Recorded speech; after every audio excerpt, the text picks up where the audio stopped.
9 languages. A girl like you? Julian Croft's laugh wasn't just mocking, it was a weapon, sharp and cruel, slicing through the polite hum of the grand ballroom. He looked at Alara Vance, really looked at her, and saw nothing more than an obstacle. Stick to carrying trays, sweetheart. It's what you're good at. His hand, adorned with a platinum watch worth more than her entire college tuition, lashed out. It wasn't an accident. It was a statement. The motion was deliberate, a slow-motion act of contempt, striking the bottom of Alara's silver serving tray. A mosaic of expensive canapes exploded upwards, plastering themselves across the chest of her stark black uniform. An entire flute of crystal champagne followed, a cold, sticky cascade that drenched her collar and ran down her back. A shockwave of silence pulsed outwards from the impact. Nearby titans of industry, men who moved markets with a whisper, froze mid-sentence. Their eyes, sharp and calculating, darted between the 18-year-old black server, now dripping with champagne and humiliation, and the infamous CEO of Ethelred Innovations, Julian Croft, a man known for his genius and his utter lack of humanity. Alara's fingers, wrapped around the now empty tray, trembled with a rage so pure and hot it threatened to incinerate her composure.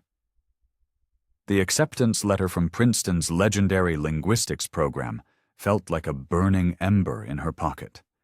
It was her proof, her validation, a ticket to a world beyond this one, and in this moment, it felt like a lie. "Sir, I was just—" The words caught in her throat, strangled by shame.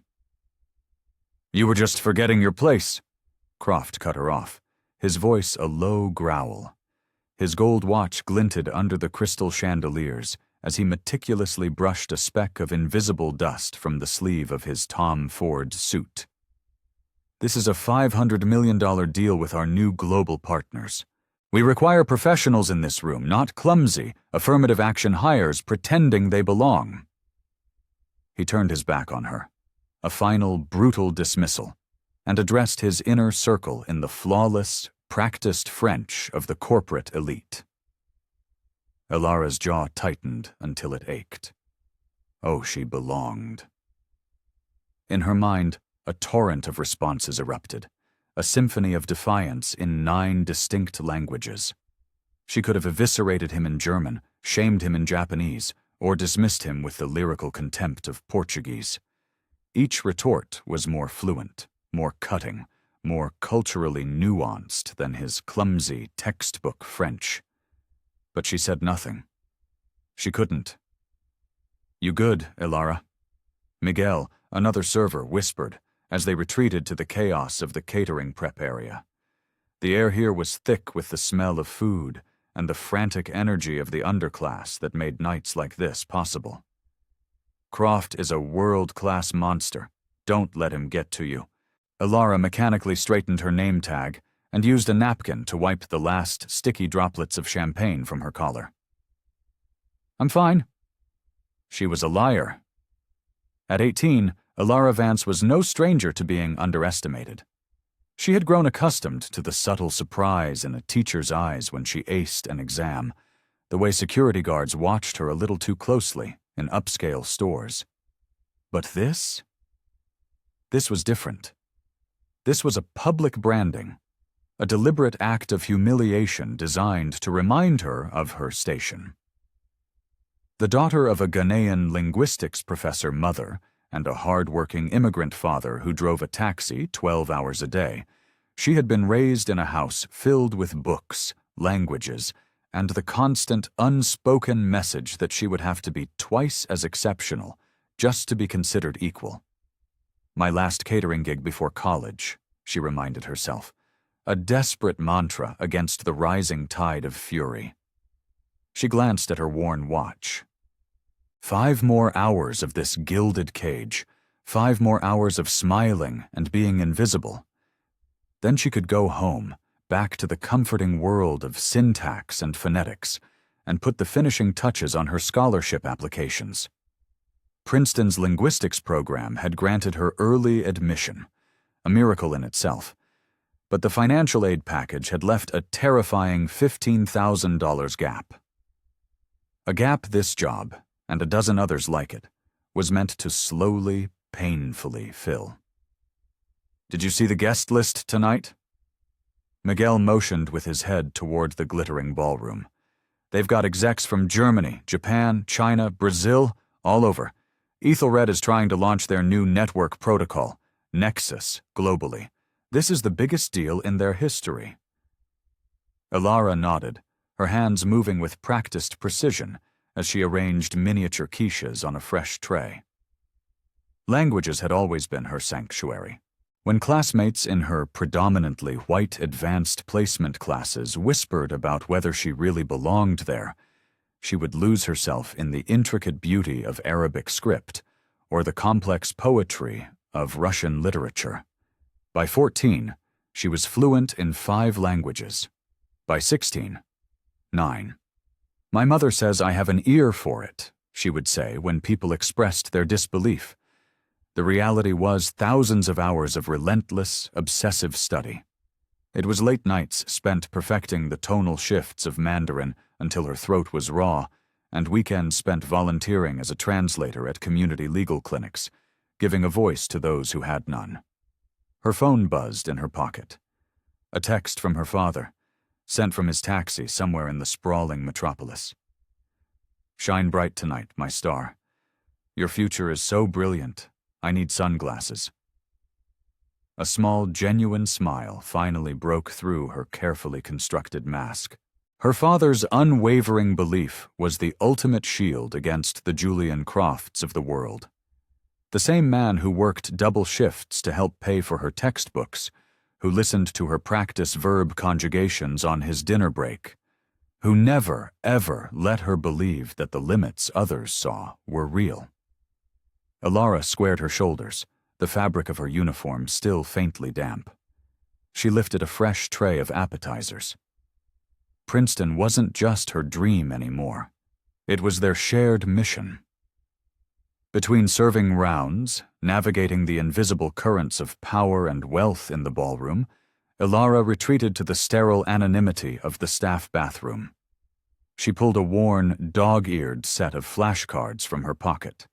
Advanced Japanese business terminology. The summer linguistics program she'd attended at Columbia had stressed the importance of specialized language fluency for anyone aspiring to work at the UN or in international diplomacy. "Kayaku," she whispered, the Japanese word for contract, feeling solid and real on her tongue. She switched to Portuguese. "Contrato." Then German. "Vertrag." The familiar ritual was a balm to her frayed nerves, a way of recentering herself in a world that sought to throw her off balance. She had started this habit at 12, using every spare moment, on the bus, in line at the grocery store between classes, while her peers were lost in the endless scroll of social media. Her goal, the hyper-competitive UN translation program, demanded a level of mastery that went far beyond casual conversation. 2 minutes, Vance." The catering manager's sharp voice cut through the closed door, shattering her concentration. Back in the service corridor, a scene of quiet panic was unfolding. 2 of the event coordinators were huddled together, their faces pale. "The translation service just canceled. Canceled!" The woman with the headset hissed, her voice a tight knot of disbelief and terror. "A massive pileup on the Autobahn outside Frankfurt. Their entire team is stuck. The delegates are all arriving, and Julian Croft is going to literally murder someone." "Can't we use one of those translation apps?" her younger colleague suggested, his naivete almost painful. "For a $500 million technology deal? Are you insane? The nuances, the legal terminology, it would be a catastrophe." Elara's pulse began to hammer against her ribs as she loaded her tray. She understood, with a chilling clarity that no one else in this corridor could, exactly what was at stake. Her internship at the International Business Council the previous summer had been a crash course in high-stakes negotiations. She'd learned that direct, nuanced communication wasn't just important, it was everything. A single mistranslated clause could kill a deal, spark a lawsuit, or cost a company billions. Near the dessert station, a masterpiece of spun sugar and chocolate. She paused. She watched Croft demonstrating his company's new technology to a group of German investors. His German was technically perfect, a flawless recitation from a textbook. But it was culturally tone-deaf.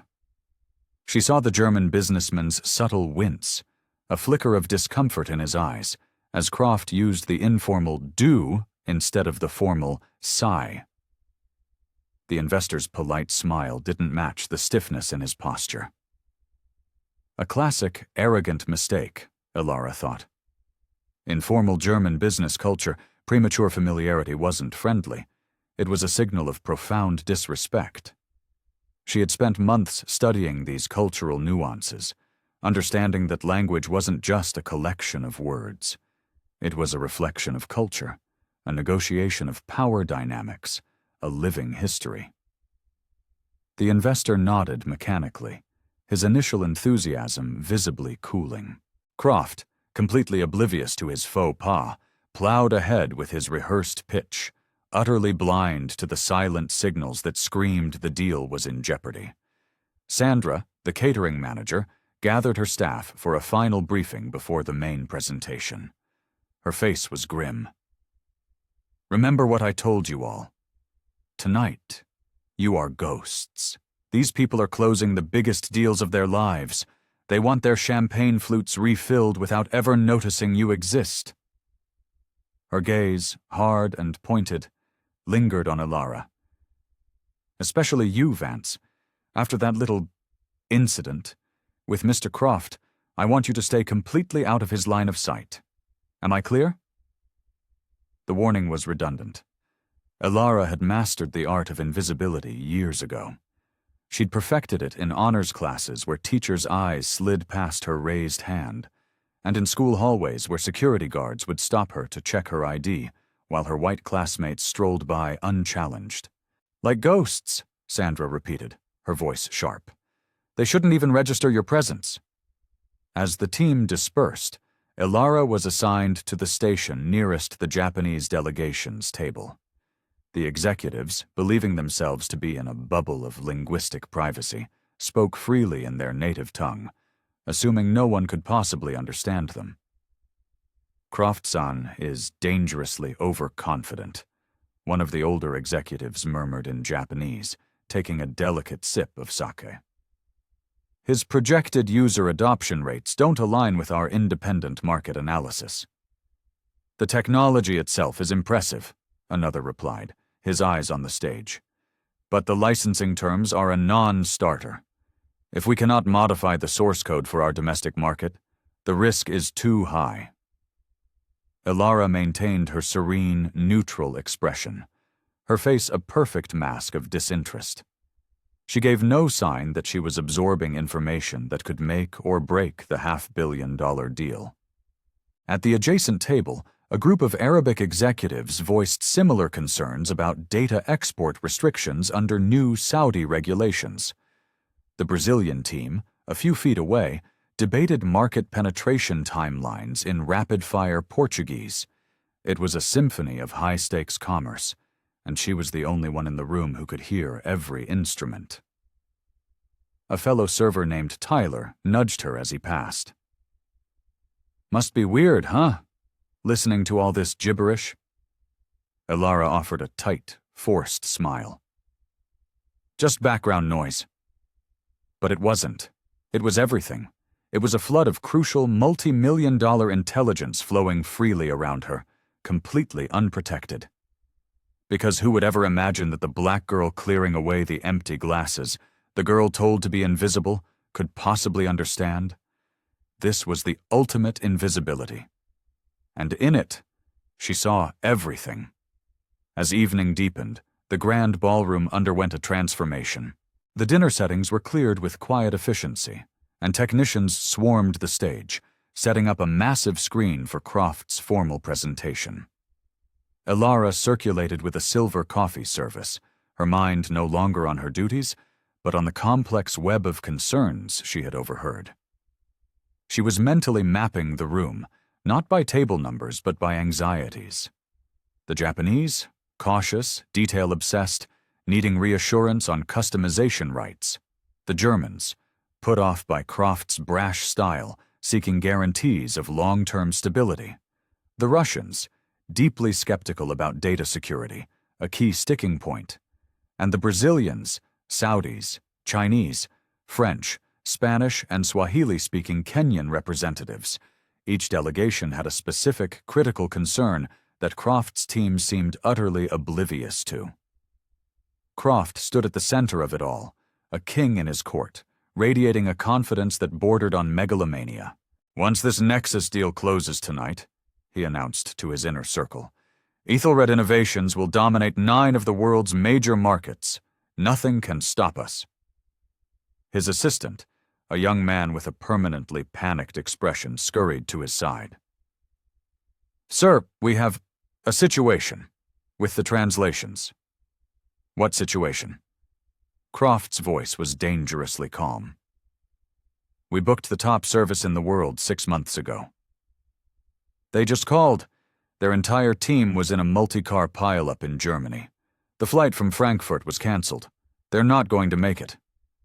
Croft's smile didn't falter, but it became something hard and brittle. "This is the most important presentation of my life, and we have no translators." "We've called every agency in the city, sir. There's no one available on such short notice who can handle this level of technical specificity in 9 languages.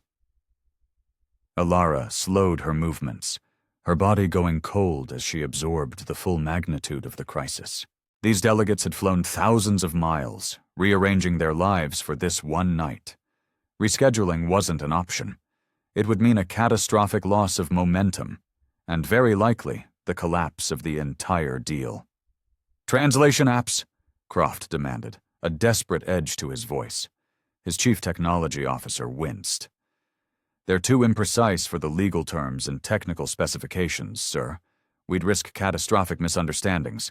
The liability—" "Then find me a solution in the next 30 minutes. Croft's voice dropped to a deadly whisper. "Or every single one of you can find a new job on Monday." His team scattered like frightened birds, pulling out phones, making frantic, hopeless calls. From across the room, Elara caught Miguel's eye. He gave her a long, knowing look. They both understood the crushing irony. The solution was already in the room. Invisible, underestimated, and holding a silver coffee pot. Elara slipped into the service corridor, her heart pounding against her ribs like a trapped bird. Through the swinging doors of the kitchen, she could hear the rising panic in the voices of Croft's team. "Try Harvard's language department. Columbia, NYU, there has to be someone." "It's a Friday night. We need 9 languages simultaneously. It's impossible." She leaned against the cool, tiled wall, a war raging within her. Her mother's voice echoed in her memory, a constant refrain from her childhood. "Your gift with languages isn't just for you, Elara. It's for building bridges where other people only see walls." But the practical, cynical side of her, the side that had been forged in a world of slights and microaggressions, countered fiercely. This job was tuition money. Stepping forward meant risking not just tonight's wages, but her reputation with the catering company, her only source of income. Sandra had been crystal clear. Invisibility was job security. Through the small, circular window in the kitchen door, she watched Julian Croft pacing like a caged panther, barking orders into his phone. The same man who had deliberately humiliated her, who had looked at her as if she were less than human, was now facing a crisis of his own making. A crisis she could solve with a single sentence. She saw the Japanese delegation consulting their watches, their patience clearly wearing thin. The Germans were exchanging concerned glances, their initial skepticism now hardening into a decision. The Kenyan representatives had begun to quietly gather their briefcases, preparing for an early and definitive exit. A $500 million deal, the culmination of years of work, the foundation of a company's future, was collapsing in real time. All because the one person in the building with the answer had been told to be a ghost. Miguel appeared at her side, his expression urgent. "You know all those languages, don't you? All 9 of them." Ilara didn't answer, her gaze fixed on the unfolding disaster. "I've heard you practicing," he pressed. "It's 9, right? The exact ones they need." "And get fired for speaking out of turn?" she finally whispered, the words tasting like ash. "Or worse." She retreated to the small, windowless staff break room, setting down her coffee pot with a hand that shook slightly. 10 minutes. She had a 10-minute break. 10 minutes to decide the course of her future. Her phone buzzed. It was an automated text from Princeton's financial aid office. "Deadline for supplemental scholarship application is Monday at 5 p.m. Without additional aid, your acceptance will be released to waitlisted students." The timing was so cruelly perfect, it felt like a cosmic joke. Step forward and risk this job, this income, her entire professional standing. Or stay silent, stay safe, and watch her dream of Princeton evaporate into thin air. She opened her family chat group, a photo from her father, a selfie from inside his taxi, a wide, tired grin on his face.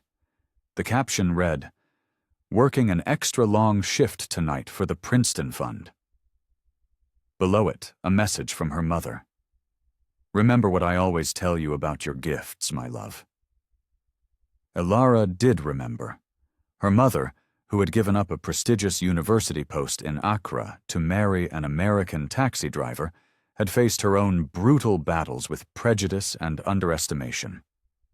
"Never hide your light because some people find it blinding," she would always say. "That is their problem, my dear, not yours."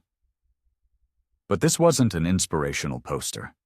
This was real life, with real, devastating consequences. Through the thin door, she heard Croft's voice, raw with desperation. "We can proceed in English only. Surely everyone here has a working knowledge of—" His voice was cut off by a chorus of firm objections in at least 3 different languages. Ilara closed her eyes, weighing the terrifying possibilities. Best case? She saves the day, becomes a momentary hero, and then is promptly forgotten. Worst case? She is humiliated again, this time on a grander scale, fired on the spot, and blacklisted from the catering circuit that paid her bills. The most likely outcome, she knew, was somewhere in the middle. A moment of recognition, followed by the quiet, convenient forgetting of the black girl who dared to step out of her designated place. Her break timer chimed on her phone, a shrill, insistent beep. Decision time. Miguel appeared in the doorway, his face grim. "They're leaving, Ilara. The Japanese delegation just called for their car." Ilara stood up, her movements slow and deliberate. She smoothed the front of her still damp uniform. Sometimes, the only way to avoid disappearing completely is to risk being seen. She found the event coordinator, a harried woman named Diane, juggling 2 phones and a tablet, a storm of crisis swirling around her. 3 different languages echoed from her devices as one agency after another declined the impossible last-minute request. "Excuse me," Ilara said, her voice quiet but clear. "I might be able to help with the translation issue." Diane barely glanced up from her screens. "We've got it covered, thanks." "But I said we've got it." Diane's tone sharpened, frayed by stress. "Unless you've suddenly become a UN-certified multilingual translator instead of a catering server, please return to your station." Ilara held her ground, a flicker of her father's stubbornness igniting within her. "I actually speak all 9 of the languages you need. fluently. This earned her a full, dismissive once-over. The woman's eyes catalogued her uniform, her youth, her race, and made a swift, damning calculation. Right. And I'm the Queen of England. Look, we are in the middle of a 5-alarm fire here. I don't have time for your jokes. It's not a joke. I can demonstrate. Do you have any idea what is at stake? Diane's voice rose, attracting the attention of several of Croft's anxious team members. This is a $500 million international technology deal, not a high school French final. These are CEOs and government attachés dealing with technical specifications and complex legal clauses. Ilara felt her resolve begin to waver under the heat of their collective scorn. I've studied business and legal language specifically, she persisted, her voice quieter now. I can handle the terminology. Diane set down her devices, turning to face Ilara fully. Her expression was a mask of utter contempt. Let me be crystal clear. Even if you, by some impossible miracle, spoke 9 languages, which you don't, no one is going to entrust critical, high-stakes negotiations to a teenage catering server. Now, unless you want me to have a very serious conversation with your manager, I suggest you get back to serving coffee. Foy, the dismissal stung more than Croft's physical shove. It wasn't just rejection. It was the absolute, unshakable certainty in Diane's eyes that someone who looked like her couldn't possibly possess the skills she claimed. It was a judgment not on her abilities, but on her very existence in this space. Ilara retreated, her cheeks burning with a fresh wave of humiliation.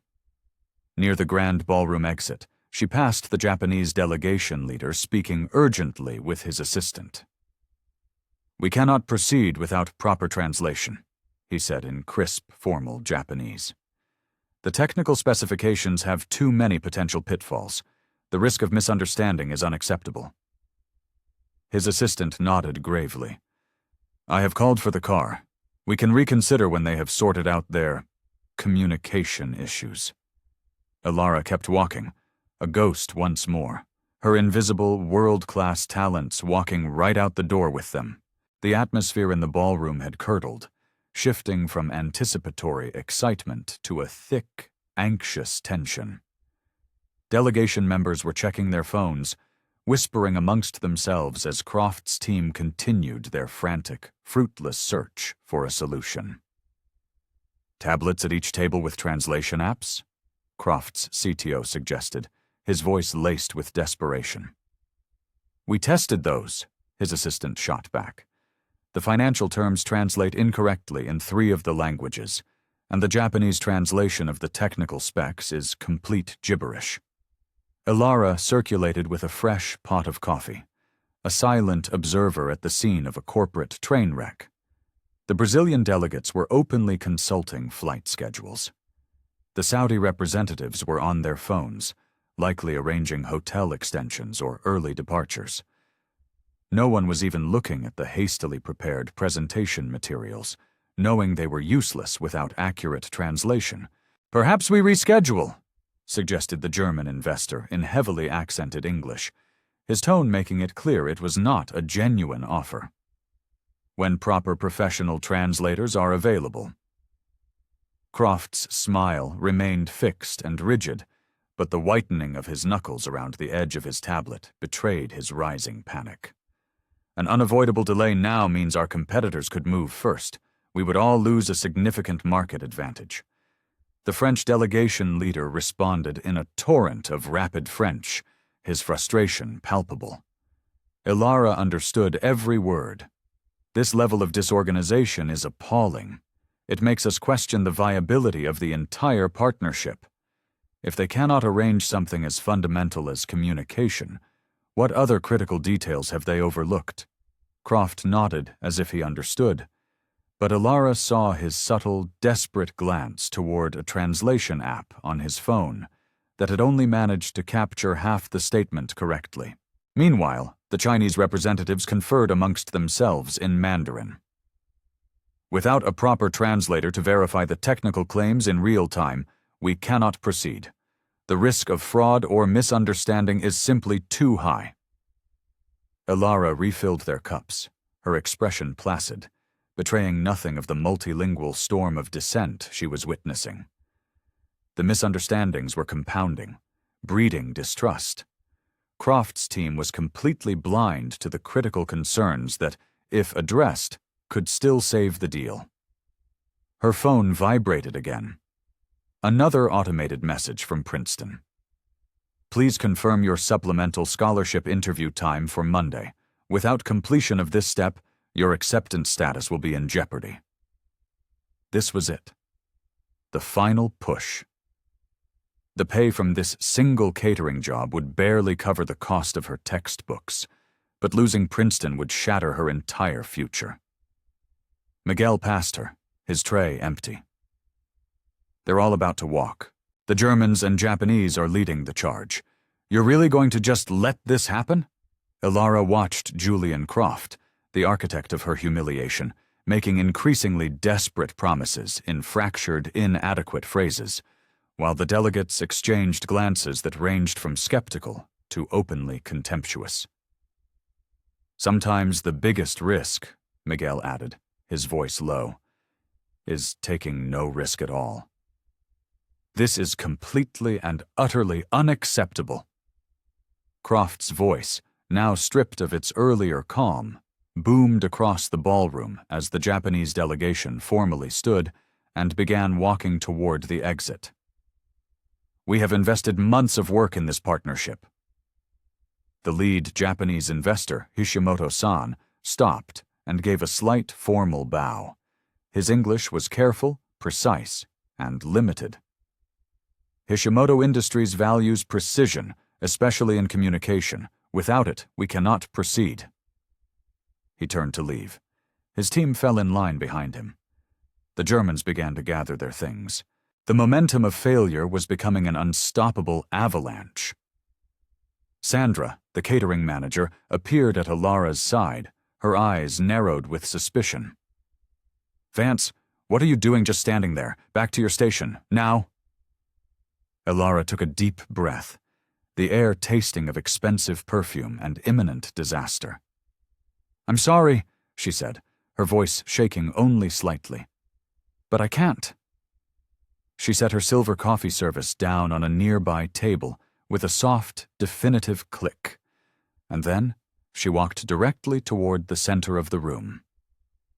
The leader of the Japanese delegation had reached the grand ballroom doors when Elara's voice, clear and resonant, cut through the tense silence. "Hishimoto-san," she called out in flawless, formal Japanese, "please, allow me to explain the misunderstanding regarding the API licensing structure." The executive stopped dead in his tracks. He turned slowly, his face a mask of undisguised astonishment. Every single eye in the room, executives, assistants, catering staff, snapped to the young black woman in the server's uniform, who was suddenly speaking fluent, business-level Japanese. "The integration flexibility is actually built into the core architecture," Elara continued, her voice gaining strength, her Japanese precise and confident. "The error in the translated material suggested restrictions that do not, in fact, exist in the actual agreement." Hishimoto-san approached her cautiously, his curiosity overriding his intention to leave. "You understand our specific concerns about market adaptation for our domestic platforms?" "Completely," Elara responded, still in perfect Japanese. The documentation incorrectly translated open-source components as fixed architecture elements. The very customization your Tokyo development team requires is fully supported and, in fact, encouraged. The room was so quiet you could hear the faint hum of the air conditioning. Julian Croft stood frozen near the stage, his expression cycling through a rapid series of emotions. Confusion, raw disbelief, and finally, a flicker of shrewd calculation. Hishimoto-san studied Elara, his gaze intense. "You work for Ethelred Innovations?" "No, sir," she answered, her voice unwavering. I'm working with the catering team tonight, but I understand what is being lost in translation here. She switched seamlessly to perfect, unaccented English. Mr. Croft, the primary concern of Hishimoto Industries is whether they can adapt your Nexus protocol for Japanese business culture without restriction. Your translated materials incorrectly suggested they cannot. That is not the case, is it? Croft, momentarily speechless, was jolted back to life by his primal business instincts. No, absolutely not. Complete customization is one of our core selling points. Elara turned back to Hishimoto-san, relaying this confirmation in Japanese, using the precise technical terminology that instilled immediate confidence. The executive's entire demeanor shifted. The tension in his shoulders eased. "You speak our language exceptionally well," he commented, a note of awe in his voice. "Where did you study?" "I am largely self-taught, supplemented with formal study," she replied honestly. "I also speak Mandarin, if you would prefer to include your Chinese partners in this crucial clarification." Without waiting for permission, she turned to the Chinese delegation and addressed them in flawless, articulate Mandarin, explaining the same fundamental misunderstanding from their unique perspective, referencing their specific concerns about platform integrity. The Chinese officials, who had been stone-faced and ready to depart, exchanged surprised glances, leaning forward in their chairs, their interest visibly reignited. Sandra, the catering manager, rushed to Elara's elbow, hissing in a furious whisper. "What in God's name do you think you're doing?" Before Elara could answer, Hishimoto-san spoke, his voice firm and clear. "We would like her to continue. Please." Julian Croft recovered quickly, his professional smile clicking back into place as he rapidly assessed this bizarre, unexpected development. "Miss," he raised a questioning eyebrow at Elara. "Vance. Elara Vance." "Miss Vance, it appears, has some unexpected language skills," Croft announced to the room, his tone a carefully calibrated mixture of amusement and opportunity. "Perhaps she can assist us while we await the arrival of our professional translators." The condescension was subtle, but it was there. This wasn't recognition. It was damage control. "I would be happy to help," Elara replied, her expression unreadable. She then turned back to the Chinese delegation and added in perfect Mandarin, "The security protocols were also egregiously mistranslated. Your concerns regarding data sovereignty are directly addressed in Section 4 of the primary agreement, which guarantees localized data storage on domestic servers." The Chinese delegates began speaking at once, firing off rapid, technical questions. Elara kept pace effortlessly, fielding their inquiries, translating their concerns to Croft, and relaying his answers with a clarity and precision that had been fatally absent all evening. "Perhaps we should all return to our seats," Hishimoto-san suggested, motioning to his team. The spell of failure had been broken. Croft seized the moment. "Excellent idea. Let's restart the presentation, shall we? Properly, this time." He turned to Elara, lowering his voice so only she could hear. "This is highly unorthodox. How many languages do you actually speak?" 9, she replied calmly. "All the ones you need tonight." His eyebrows shot up. 9? That's impossible. No one. Japanese, Mandarin, German, French, Portuguese, Spanish, Arabic, Russian, and Swahili, she listed, her voice steady and even. Croft's assistants exchanged skeptical looks. One whispered to another, "She's probably just memorized a few key phrases in each one. There's no way she's fluent." As if on cue, the Saudi delegate approached, addressing Elara directly in a rapid, complex stream of Arabic. Without a moment's hesitation, she responded fluently, discussing a specific technical question about database architecture that had been mangled in their prepared materials. The delegate nodded, clearly satisfied. and then switched to testing her with a few phrases in a challenging regional dialect. Ilara adjusted seamlessly, even making a culturally appropriate note about formal business etiquette in her response. Croft's skepticism began to visibly crumble, replaced by a look of stunned disbelief. "We should continue," Ilara suggested professionally, taking control of the room. "Everyone's time is valuable." Julian Croft studied her for a long, silent moment, the gears of calculation turning furiously behind his eyes. Finally, he gestured toward the presentation stage. "By all means, Miss Vance," he said, a new, strange note in his voice. "Show us what you can do." As the delegates resettled, a murmur of excited, multilingual conversation filled the room. The narrative of the night had irrevocably shifted.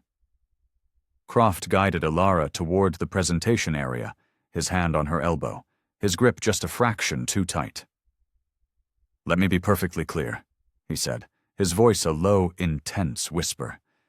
"If you embarrass my company with half-baked high school-level language skills, I will personally see to it that you never work in this city again, in any capacity." Ilara met his gaze without flinching. "I understand the stakes, Mr. Croft. Do you? This is a $500 million multinational deal, not a game." His CTO approached with the presentation clicker. "Sir, should we proceed with the full technical demonstration?" Croft's eyes were still locked on Ilara, his suspicion warring with a dawning, desperate hope. "She claims to be fluent in 9 languages. Forgive my skepticism, but that is extraordinarily unlikely, especially for someone—" He trailed off, but the implication hung in the air, thick and poisonous. "Someone like me," Ilara supplied silently, her voice calm. Croft's expression hardened. "Someone without formal credentials. What exactly qualifies you to handle international business negotiations of this magnitude?" "I have studied each of these languages for more than a decade," Ilara explained, her tone even and professional. "My mother is a linguistics professor at Columbia. I have completed advanced certification courses in—" "Anyone can claim anything," Croft interrupted, his voice sharp. "Memorizing a few phrases from an app is not fluency." It was then that the Brazilian executive, the one whose conversation about licensing terms Ilara had overheard earlier, stepped forward.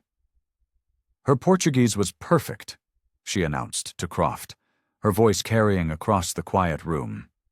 "Not just the pronunciation, but the specific technical vocabulary. And her use of Japanese business honorifics was impeccable," added Hishimoto-san from his seat. Croft remained unconvinced, his mind searching for a logical explanation. Perhaps she simply prepared a few key languages for this specific event, hoping for an opportunity. The implication was clear. She was not a prodigy, but a calculating opportunist. "If you would prefer to continue without my assistance, Mr. Croft," Ilara offered, her voice cool, "I will gladly return to my duties with the catering staff." "Oi?" This sent a ripple of alarm through the delegates. The Kenyan representative stood up, his regal presence commanding attention. He spoke in Swahili, his tone firm. "We have waited months for this partnership.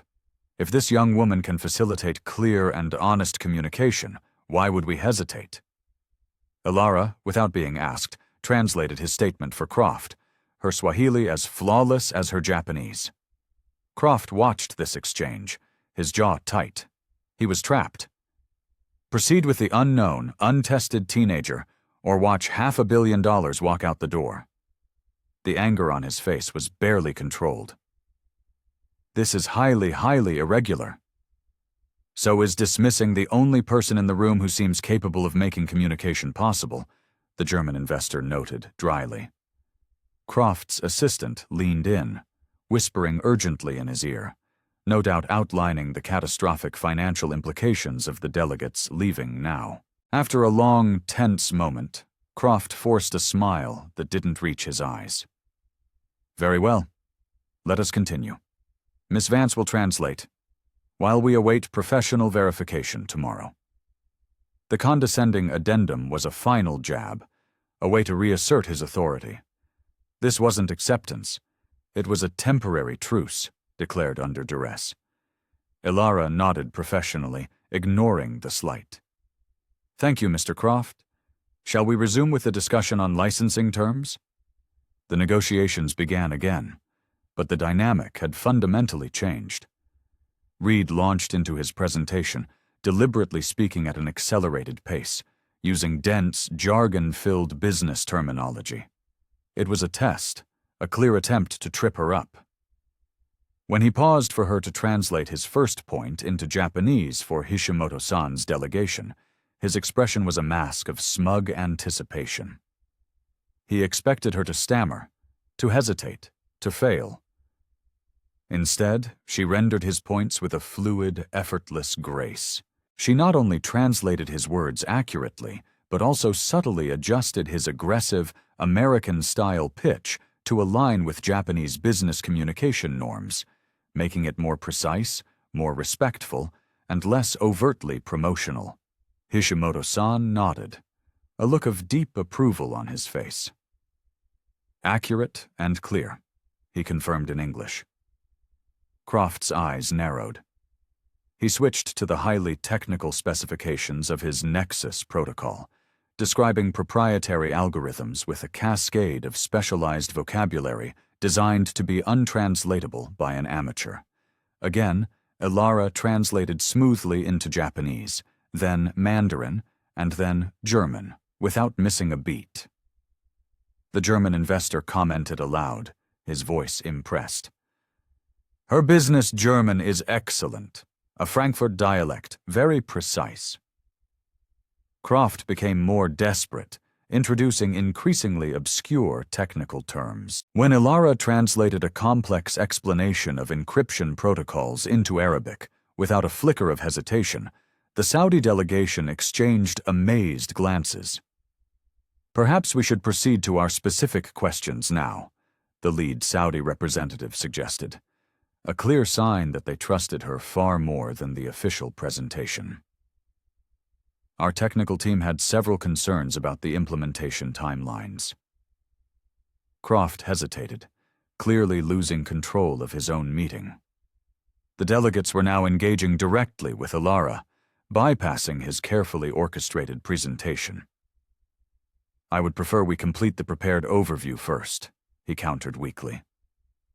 The French delegate interjected in a rapid stream of French, posing a complex question about API integration. Ilara translated it perfectly for Croft. He is asking about the limitations on third-party integration, she explained, specifically whether the core architecture allows for the development of custom modules without compromising the system's security protocols. Croft blinked, momentarily stunned by the specificity of the question and her seamless handling of it. Ah, yes, that is correct, he admitted, caught off guard. The architecture does in fact support that flexibility. As Ilara translated his response back into French, the delegates leaned forward with a new energy, a flood of follow-up questions erupting in their respective languages. Questions that had been bottled up by the previous communication barriers were now flowing freely.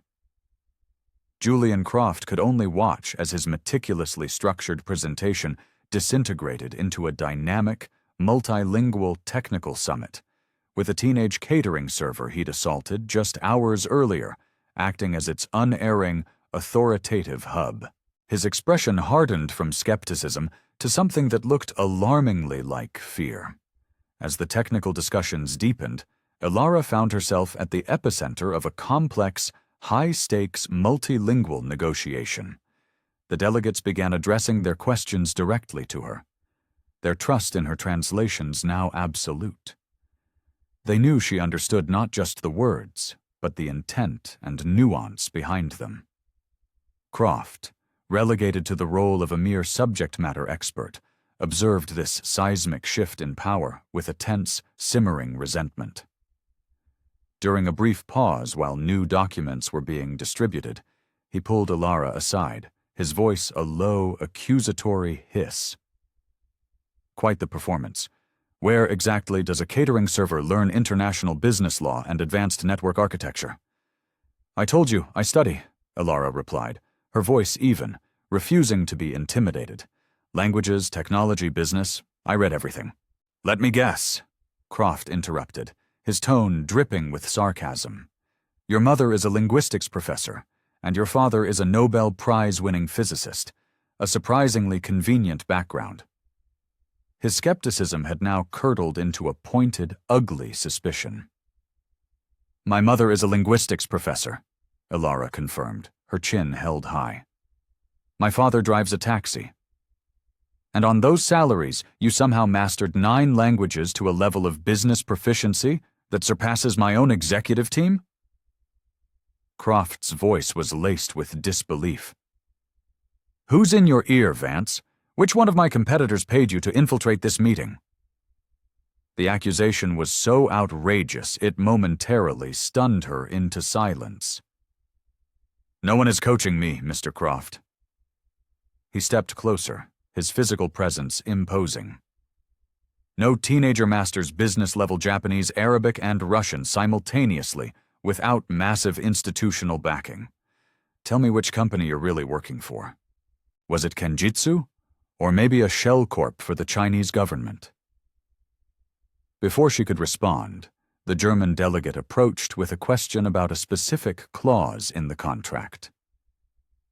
Elara answered him in flawless German, explaining a nuanced legal term related to liability. When the delegate walked away satisfied, Croft resumed his interrogation, this time speaking loud enough for several nearby executives to overhear. I find it incredibly difficult to believe that someone with your background would have access to this level of specialized education without significant financial backing. The implication was as clear as it was vile. Her race and her apparent economic status made her abilities suspicious, not impressive. My background? Elara's voice was dangerously quiet, but steady. A young woman working a catering job suddenly manifests world-class language abilities at the exact moment a $500 million deal is about to collapse, Croft said, addressing the room now, his voice carrying. It simply doesn't add up. For the security of everyone involved, I have to be concerned about the possibility of corporate espionage. These negotiations involve proprietary next-generation technology. The accusation hung in the air, thick and suffocating. Several delegates exchanged uncomfortable, uncertain glances. Elara felt the fragile foundation of acceptance she had just built cracking beneath her feet, replaced by the familiar, bitter landscape of suspicion. Once again, her abilities were not being celebrated. They were being treated as a threat, as something fraudulent and implausible. I am simply a student who happens to speak multiple languages, she stated firmly, her voice ringing with a truth that felt increasingly irrelevant. Nothing more. Asa, Croft's expression made it clear he didn't believe her for a second. The tension in the room escalated as he pulled his legal counsel aside, speaking in urgent, hushed tones while glancing repeatedly in Elara's direction. The delegates watched this disturbing development with growing alarm. Is there a problem? Hishimoto-san asked in Japanese, his voice edged with concern. Elara translated the question for the room, her professional demeanor a stark contrast to the chaos unraveling around her. Croft returned, his face set like stone.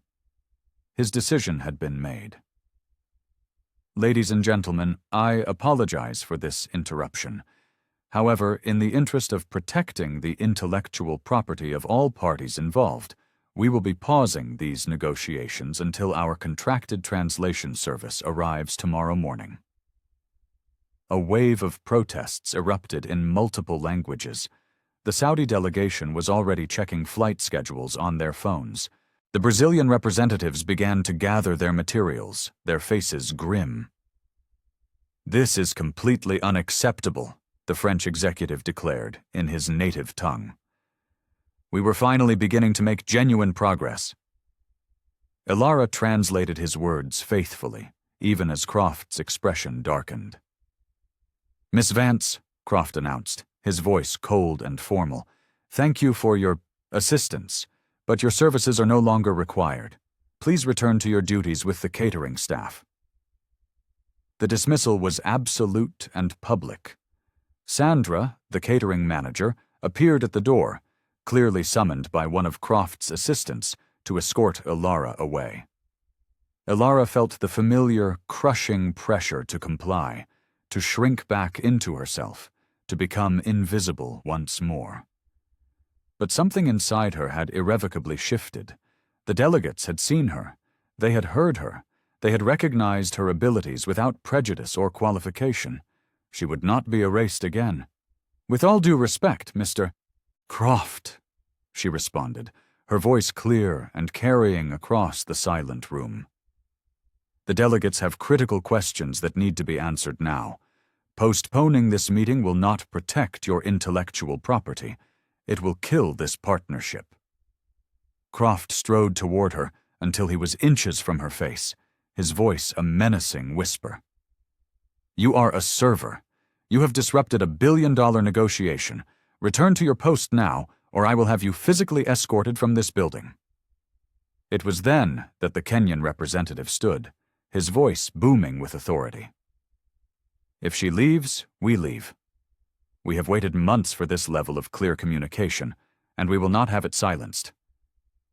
"Agreed," said Hishimoto-san, standing as well. "We are finally able to understand the technical specifications correctly, thanks to Miss Vance." One by one, other delegates stood in a silent, powerful show of solidarity. Julian Croft found himself completely and utterly cornered, outmaneuvered not by a corporate rival, but by the teenage server he had tried to break. The choice was stark: proceed with her, or lose the entire deal. His face flushed with a barely controlled apoplectic rage. "This is highly irregular," he repeated, the words sounding weak and hollow. "So is dismissing the only person making communication possible," the German investor retorted dryly. Croft's assistant whispered frantically in his ear again, the words market cap, stock price, and board of directors just barely audible. After a long, agonizing moment, Croft forced a tight, venomous smile. "Let us continue, then. Miss Vance will continue to translate, while we await professional verification tomorrow." The condescension was still there, a bitter aftertaste. This was not a victory. It was a temporary stay of execution. Ilara nodded professionally, her face betraying none of the turbulent emotions roiling within her. "Thank you, Mr. Croft. Shall we continue with the licensing terms?" The negotiations resumed with a new, ferocious intensity. With the communication barriers obliterated, the delegates unleashed a torrent of complex questions that had been suppressed for months. Ilara found herself at the heart of the storm, simultaneously interpreting technical specifications, dissecting legal clauses, and navigating delicate cultural business norms across all 9 languages.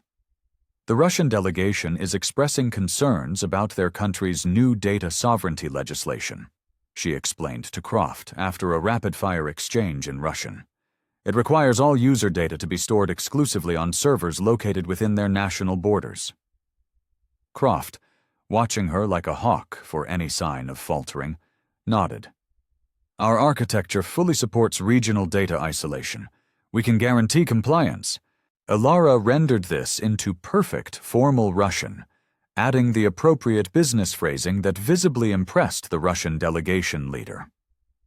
As the discussions continued, she became a human switchboard, pivoting effortlessly from Japanese to Portuguese, from Arabic to German, her mind a dazzling kaleidoscope of syntax and vocabulary. She maintained a precise technical lexicon in each language, never confusing a term, never missing a nuance. When the Chinese delegation raised a new concern about encryption standards, she translated a series of complex cryptographic terms without a moment's hesitation. The pace of the meeting accelerated dramatically. Issues that had been intractable roadblocks for months were suddenly being resolved in minutes. The delegates, recognizing that her accuracy and comprehension far exceeded that of the prepared materials, began directing their questions almost exclusively through her, effectively cutting Croft's own team out of the loop. Croft watched this transformation with a complex, warring expression, the professional satisfaction of seeing his deal finally coming together, battling with the visible, personal discomfort of seeing his own authority usurped by Alara. When the Saudi delegation introduced a series of region-specific regulatory requirements, Alara not only translated the technical language, but added a layer of clarifying context. They are referring to the new GCC Unified Data Protection Framework that took effect last month, she explained to Croft's bewildered legal team. The Saudi representatives nodded, their faces alight with appreciation for her deep understanding of their business environment. "How did you know that detail about the framework?" Croft asked quietly during a brief pause to review documents.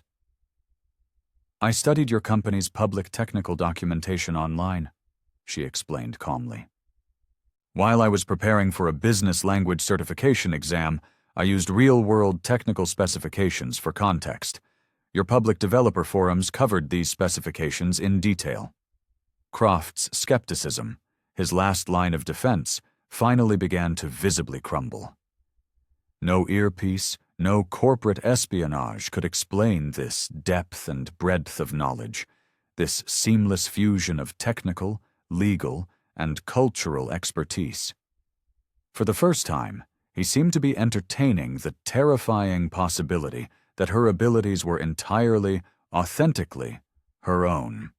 3 hours into the grueling negotiations, they hit a wall. A critical impasse emerged between the Japanese and Chinese delegations over data-sharing protocols. Each cited regional regulatory requirements that appeared to be mutually exclusive. "This is a deal-breaker," Hishimoto-san stated flatly in Japanese. "We cannot and will not compromise on our user privacy frameworks." The Chinese delegation leader responded just as firmly in Mandarin, insisting that their government's position on data integrity was equally non-negotiable. The productive atmosphere in the room instantly evaporated, replaced by a tense, hostile stalemate. Croft's team looked on, bewildered and helpless. "What's happening?" Croft demanded, his voice tight with anxiety. Alara translated both positions, her mind racing, analyzing the technical specifications she had memorized. A sudden spark of insight hit her. "Mr. Croft," she said, her voice cutting through the tension, "I believe there is a fundamental misunderstanding of terminology. They are using different cultural and legal terms to describe the same technical approach." "Explain," Croft commanded. "In the Japanese business context, data sovereignty emphasizes user consent protocols and data portability," Alara clarified. "In the Mandarin business context, data integrity boundaries focuses on the physical location of data storage. But functionally, they are both seeking the same outcome: secure, localized data management. They are arguing about the name, not the function." She turned to both delegations, speaking first in Japanese and then in Mandarin, explaining how Croft's Nexus technology could satisfy both of their requirements simultaneously through a little-known feature called Regionally Adaptive Compliance Modules, a capability buried deep within the technical documentation, but not highlighted in any of the marketing presentations. "Is this accurate?" Croft asked his chief technical officer, who was frantically scrolling through specifications on his tablet. "Actually, yes," the CTO confirmed, his voice filled with shock. "It's a new feature in version 4.2. It allows for simultaneous compliance with multiple, even conflicting, regulatory frameworks." "How in the world did she know that?" Alara addressed both delegations directly, drawing a simple diagram on a nearby tablet. She illustrated how data could flow through separate, regionally defined compliance gateways, thereby maintaining both the Japanese standard for user consent and the Chinese requirement for physical data location. The atmosphere in the room transformed for a second time.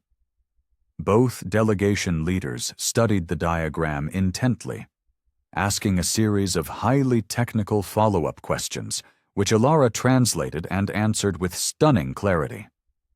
"This solution is acceptable. It satisfies all our requirements," the Chinese representative finally confirmed.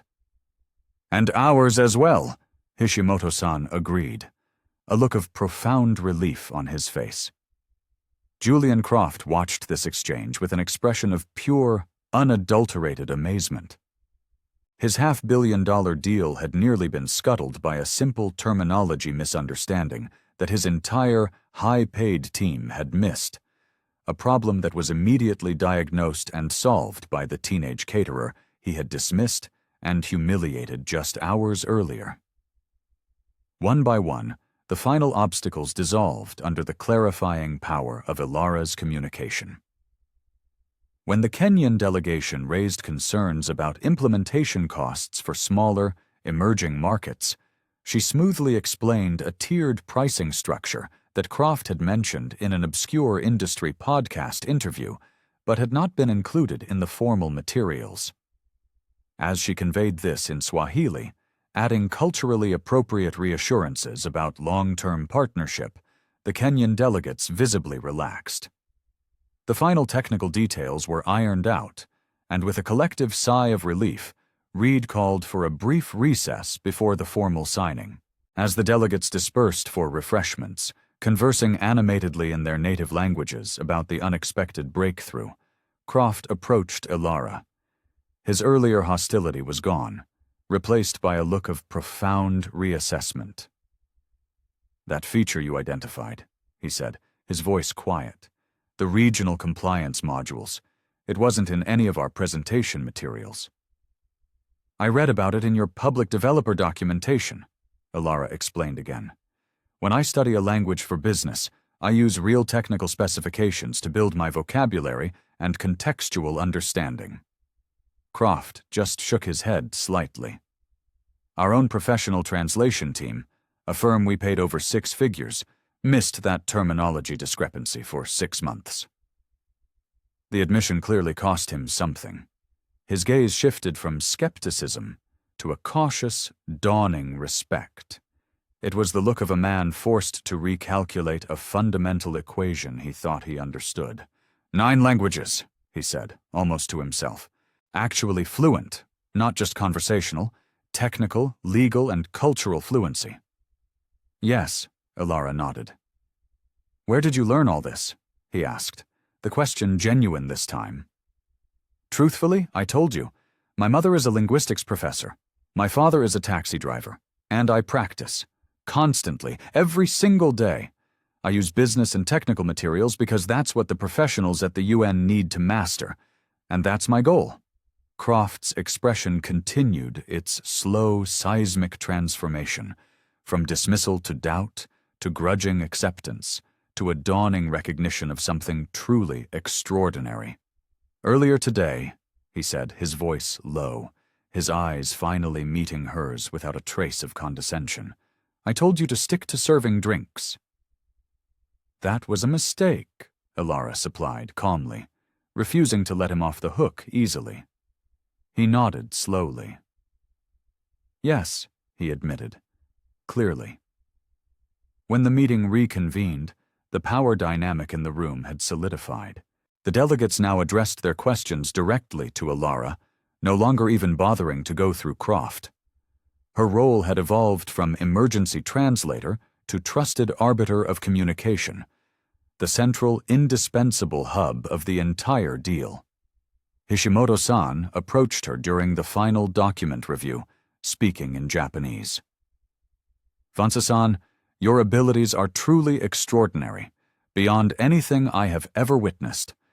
When you complete your university studies, please contact me directly. My company is always seeking talent of your caliber." He handed her his business card with a respectful bow. One by one, other delegation leaders followed suit, pressing their cards into her hand with similar offers and words of praise. The Saudi executive mentioned connections within their diplomatic corps. The Brazilian representative suggested a paid internship in São Paulo. Reed observed this procession.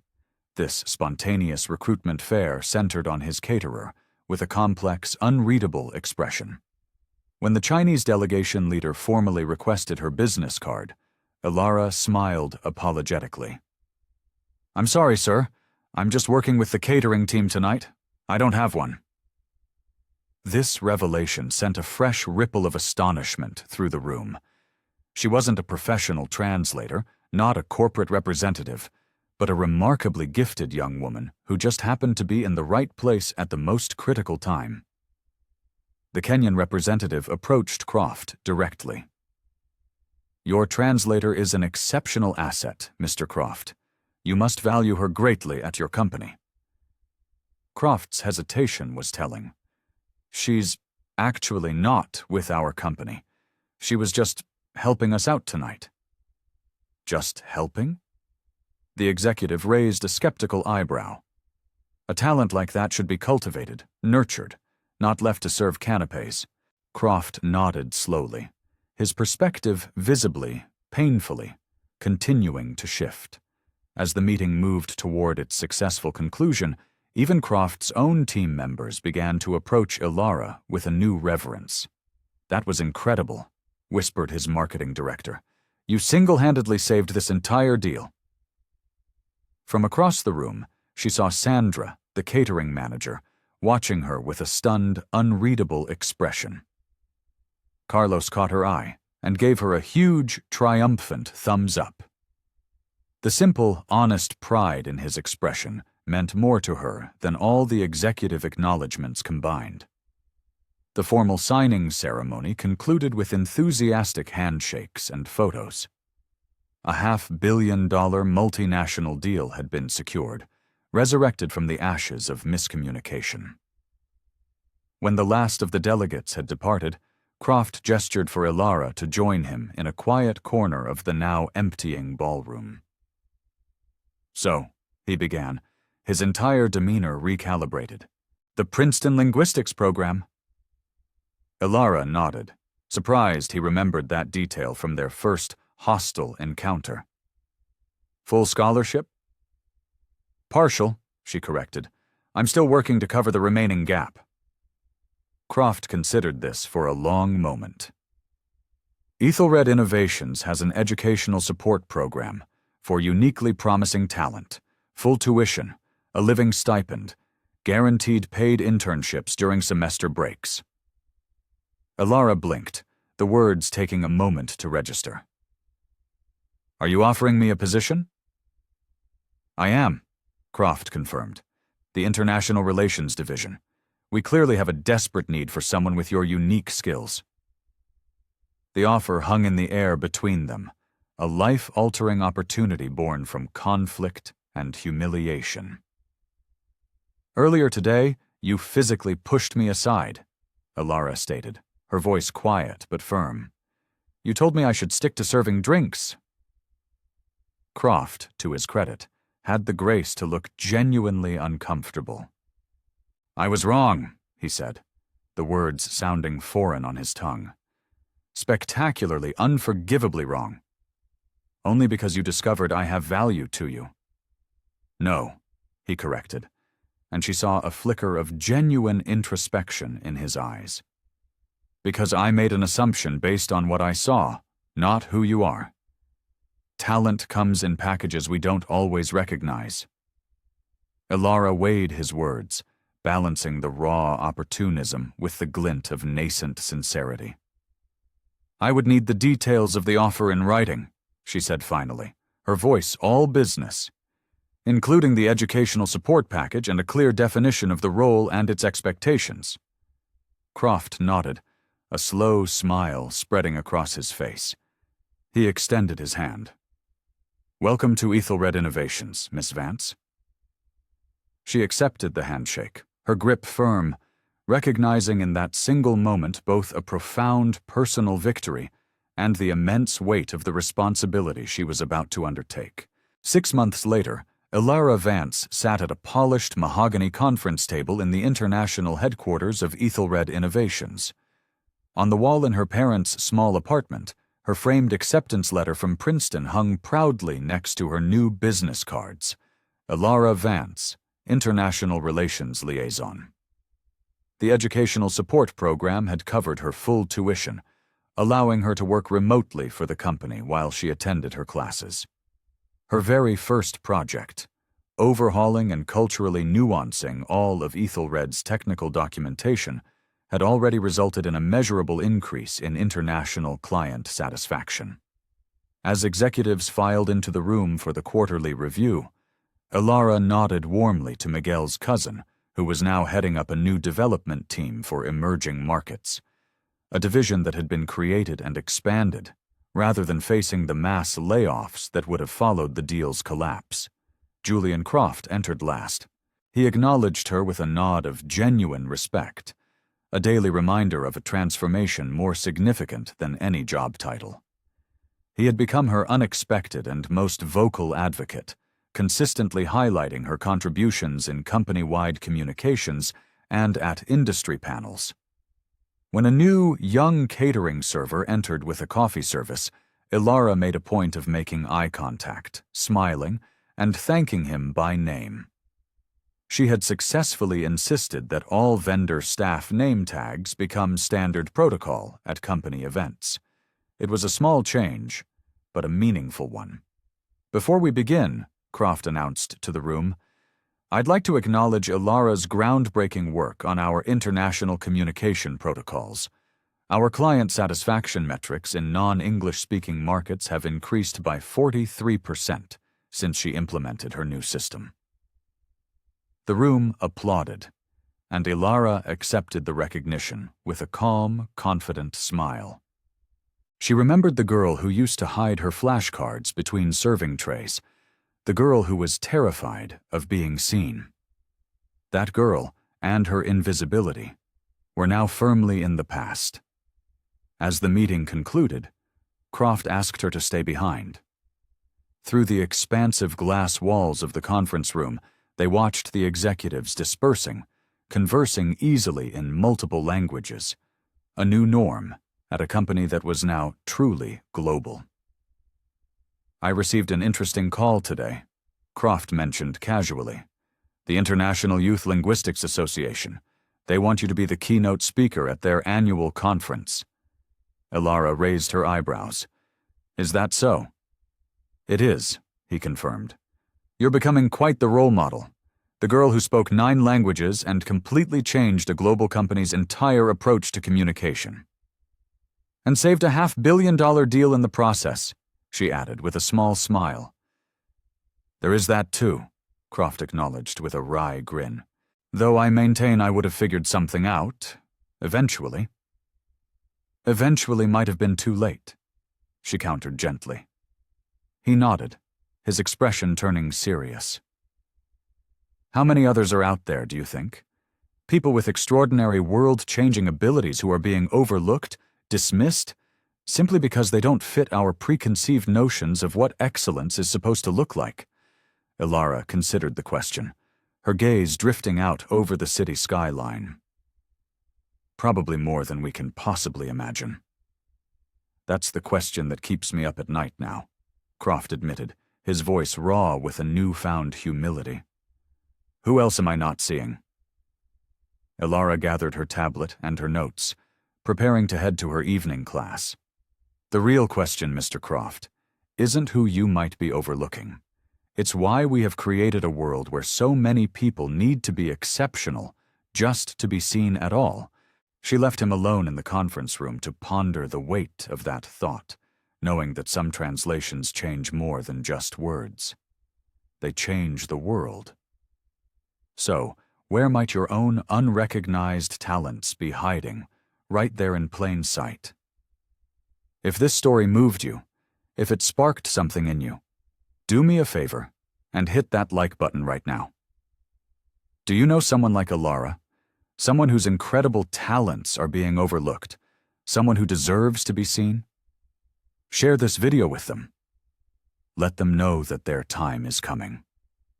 And to make sure you don't miss our next powerful story, subscribe to Beat Stories for more life-changing narratives that reveal the extraordinary hiding within ordinary lives. Remember, every single person you pass on the street has hidden depths, a story you can't see, talents waiting to be discovered. What might you be overlooking today? Turn on those notifications, and I'll see you in the next one.